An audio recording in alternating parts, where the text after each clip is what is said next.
Évangile de Jésus-Christ selon saint Matthieu.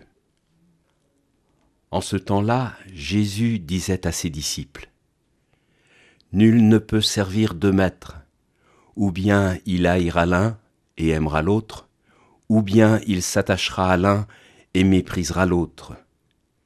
Vous ne pouvez pas servir à la fois Dieu et l'argent. C'est pourquoi je vous dis, ne vous souciez pas pour votre vie de ce que vous mangerez, ni pour votre corps de quoi vous le vêtirez.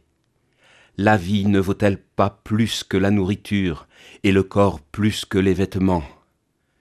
Regardez les oiseaux du ciel, ils ne font ni semaille ni moisson, ils n'amassent pas dans des greniers, et votre Père céleste les nourrit. Vous-même, ne valez-vous pas beaucoup plus qu'eux ? Qui d'entre vous, en se faisant du souci, peut ajouter une coudée à la longueur de sa vie ? Et au sujet des vêtements, pourquoi se faire tant de soucis ? Observez comment poussent les lys des champs. Ils ne travaillent pas, ils ne filent pas. Or je vous dis que Salomon lui-même, dans toute sa gloire, n'était pas habillé comme l'un d'entre eux. Si Dieu donne un tel vêtement à l'herbe des champs qui est là aujourd'hui et qui demain sera jetée au feu, ne fera-t-il pas bien davantage pour vous, hommes de peu de foi ?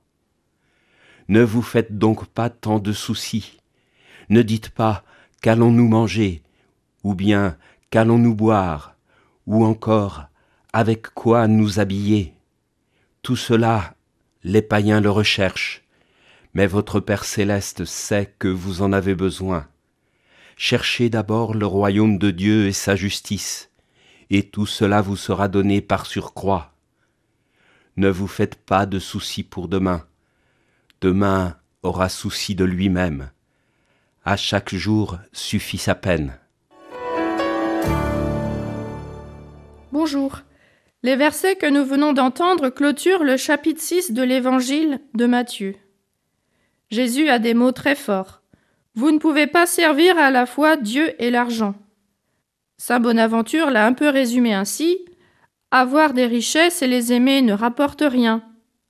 Les aimer et ne pas en avoir, c'est dangereux.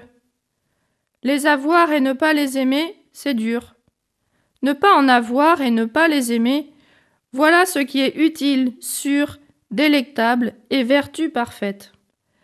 Les soucis de la vie que Jésus évoque sont légitimes. Aujourd'hui, ces questions « qu'allons-nous manger ? Qu'allons-nous boire ? Avec quoi nous habiller ? Où vais-je dormir cette nuit ?» sont le quotidien de beaucoup, et même des oiseaux, vu la dégradation de la nature.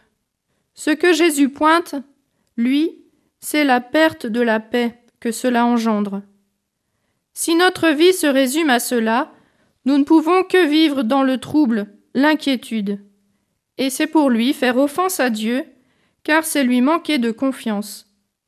C'est comme se tromper de cible. Notre vraie quête, notre souci, ce doit être le royaume et sa justice. C'est ne pas perdre de vue ce qui constitue notre trésor, notre relation au Père. C'est lui laisser toute sa place dans nos vies. Et nous pourrions prendre au mot Jésus juste pour aujourd'hui, puisque demain aura soin de lui-même. Juste pour aujourd'hui, jeter en lui tous mes soucis, mes préoccupations. Seigneur, je te les donne. Je sais que tu prends soin de moi, tu l'as fait jusqu'ici et je t'en rends grâce. Avec un nouveau regard, je pourrai voir son action dans ma vie. Avec un nouveau regard, je pourrai voir aussi comment agir auprès des autres pour manifester cette providence, pour être la main et le cœur de Dieu. C'est là qu'est la recherche du royaume. Oui, comme le disait saint François à ses frères qui partaient en mission, « Abandonne au Seigneur tous tes soucis, et il prendra soin de toi. » L'évangile du jour était commenté par une sœur Clarisse du monastère Sainte-Claire de Nantes.